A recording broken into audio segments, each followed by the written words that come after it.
back to my channel. I kind of wanted to share with you everything that's been going on in my life lately, so I thought we would get started and catch up. Quite a few people were like, Mickey, what happened to your channel? And I was like, great question. The first thing that I learned when I started filming was, one, YouTube is really hard. Two, YouTube is really hard. It just takes a lot of editing just for one like 20-minute video, 4 to 8 hours of video editing.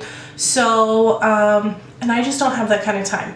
But I did want to give you guys a heads up that I really want to start getting back into it. Some circumstances have changed my life that has allowed me to have some more flexibility as far as like with filming. First things first is in the course of like 4 months, dropped out of the aesthetic school that I was in, had a 2-month break, and then am now back at a different aesthetic school.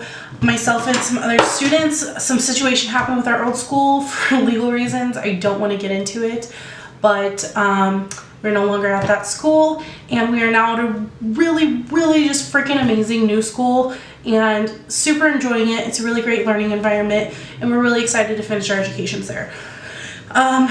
So that happened. Yeah. And I apologize, I've been going through some sinus issues. Apparently the older you get, like, your sinuses just like, they just give up. Thanks, Carl. So what's been going on with me? Most recently, I switched schools, so that happened. Love where I am now. I took like a 1.5, 2-month hiatus, had some like mental me time, and now I'm back in school, loving it, very tired, but very excited for the future. We have a lot of really driven and passionate educators at our school, and it really matches where I am as a student and like some of the other students that, you know, I've started this whole journey with in aesthetics. So that's been a really good positive change in my life. Another great thing that has happened is we moved. You guys might have noticed that there's a little bit different filming setup. I'm still really in the beginning stages. This is my office. I am trying to figure out the sound, the lighting, the backdrop, everything, and it's taking longer than I thought it would, but it's fine. We'll figure it out. A lot of it is just like touch and go. We're still figuring out where to hang things, what needs to be open, what needs to be shut, and like how the acoustics work with the camera setup. So let me know what you guys think. If anyone has any tips, like, I'm super open to it. Obviously, like, I'm not a professional at this, so we all kind of learn as we go, right? I love our new house. It's quite a bit bigger than where we live. It's in a nicer area, and it's just a really good positive change for our family. My daughter like freaking loves it. My partner loves it. It's just a really, it's a good place. Okay, it's cute. I've even started a vegetable garden. Like, I'm really into gardening right now. I have like 3 gardening books, so it's kind of serious. That's been fun. Nothing has died. Like, I've been like really dedicated and like reading. Nothing has died on me yet, so it's so far so good. So yeah, I'm into gardening now, so that's been really fun. Let's see what else is going on. I kind of talked in my first video that I had started pursuing vertical sleeve gastronectomy.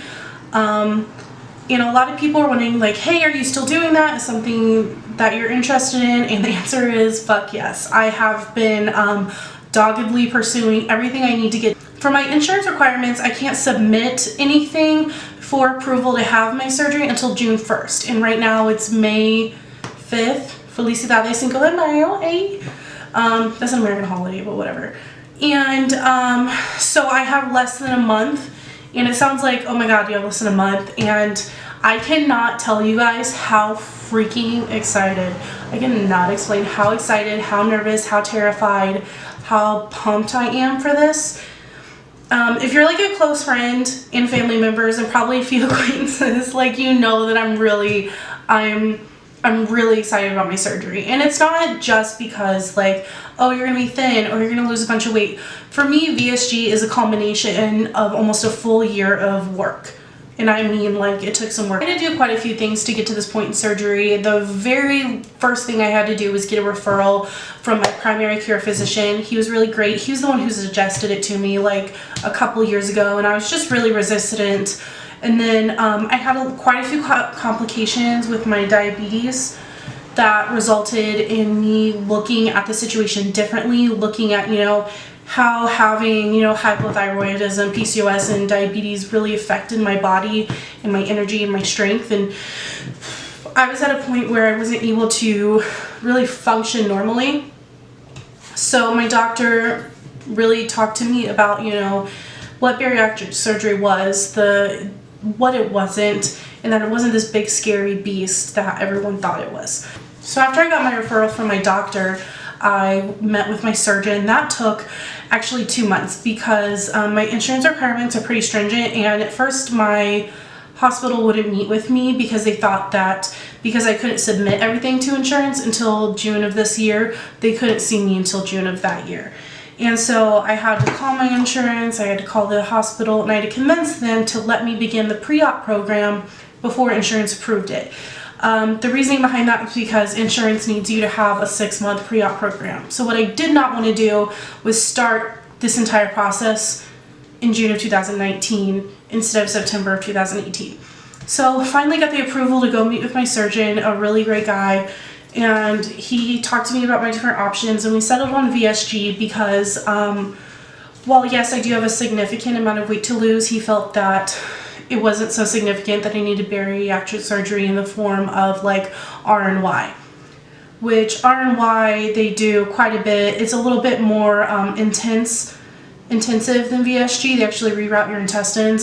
So we settled on VSG, and then I began my 6-month pre-op program, which started in December of 2018. From that month out, I weighed once a month, and I began nutrition and exercise classes. So from the beginning, I have been seeing a nutritionist every month. They've been setting me up with what I need to do, what I need to eat pre-op, and how I need to exercise. It's actually been amazing because it gives you the tools to understand food in a way that you may not have previously in your life, and it's not necessarily something that has to be just about bariatric surgery. It's a bariatric surgery, especially VSG, is a really great tool to help you the first couple of years. So I've just been really focusing on getting everything I need done to finish the last bit of my journey to getting VSG. It's been a bit of a roller coaster having to weigh in once a month and knowing that you either have to hit the weight you had previously or lower was stressful. It was also a struggle because I struggle with binge eating and just really disordered eating habits, and having to stick to a reasonable plan when you're so used to emotionally eating was really, really, really difficult. I was able to, make it obviously to here, and I only have one weigh-in left. Oh, thank God. One weigh-in left before my pre-op. I only have one weigh-in left. Thank God. Before my pre-op appointment. I have one appointment this month, and it's a 2-hour pre-op class where they talk about the in-depths of what surgery will look like and the first couple weeks after surgery.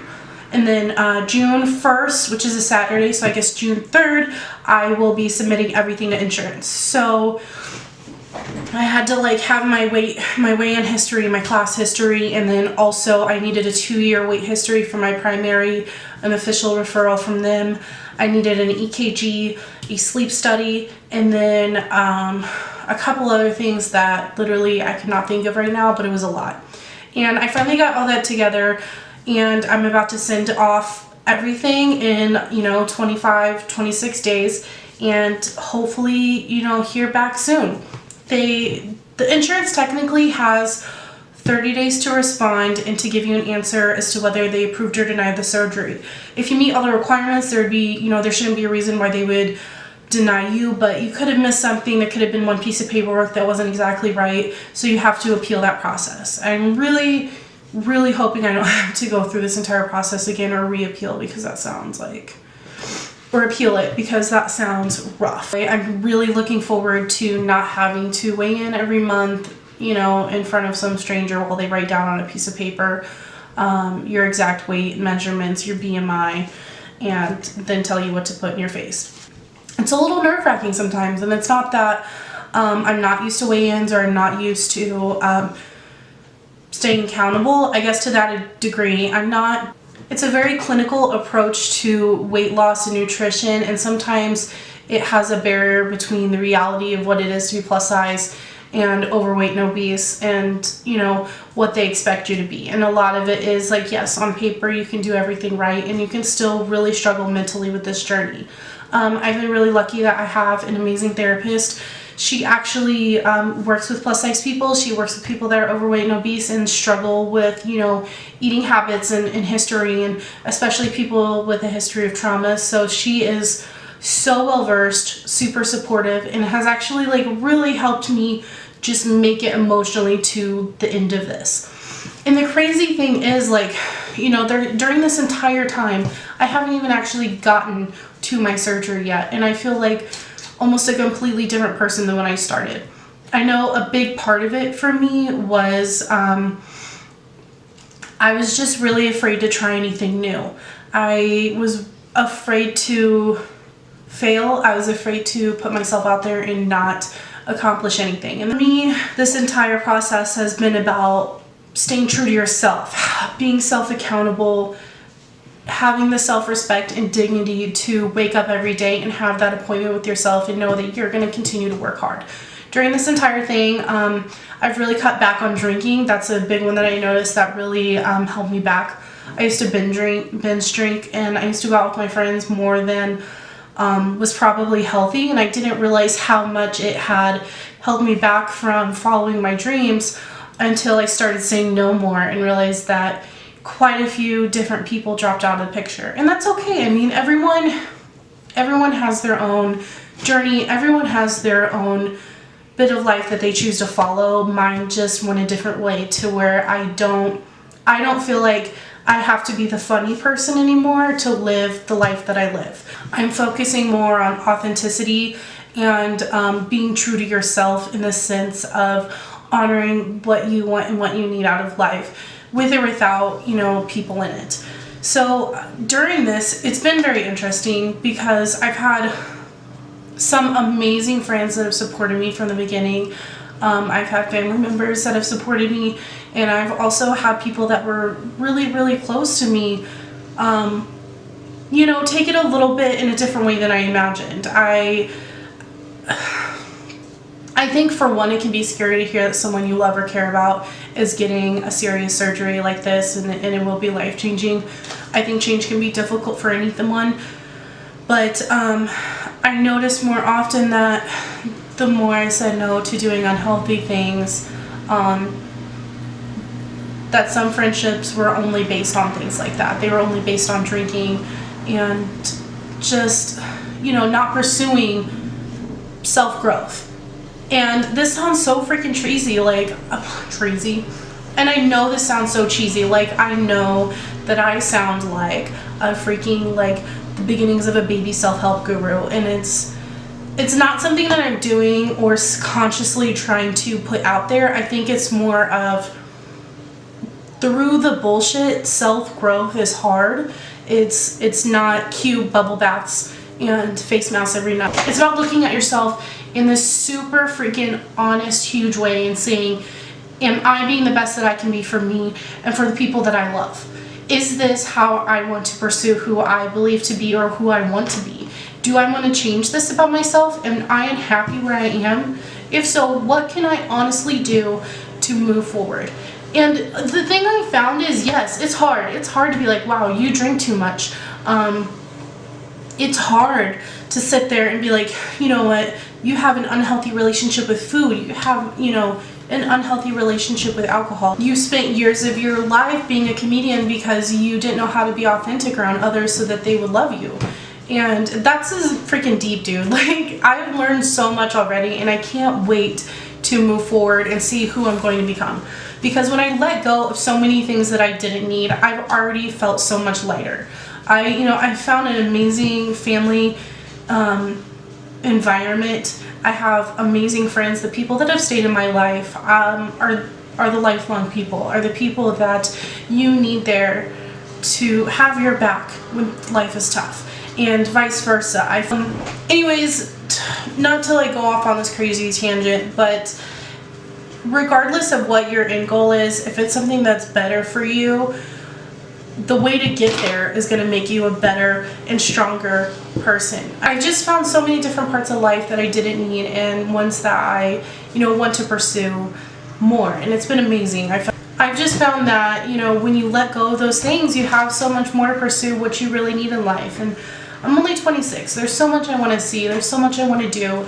And I don't want to spend my life being a court jester just because I think that's what's going to get people to like me.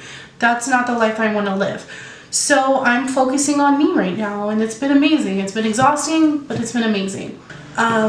So that's kind of where I've been with my surgery. It's been great. I'm really excited. I mean, in a month, I could be getting ready to do my 2-week pre-op liquid diet, so that's really exciting. I'll kind of go into that more on another date for you guys. God. Oh, I hurt my elbow. What I didn't tell you guys is I'm not wearing pants right now. That's not a joke. It's so hot in here. There's no fan. I made several mistakes in picking this room as my office. One of them, it's like, do you guys remember when Frodo was at the mountain and he was like, it is done, and like there's lava flowing around him? That's what I feel like right now. Like my boob sweat is out of hand as I'm saying this right now. You're welcome, world. So there's that. On that note, thank you guys for coming. I appreciate you being here, and I'll see you next time. Ooh, why did I do finger guns? Ugh.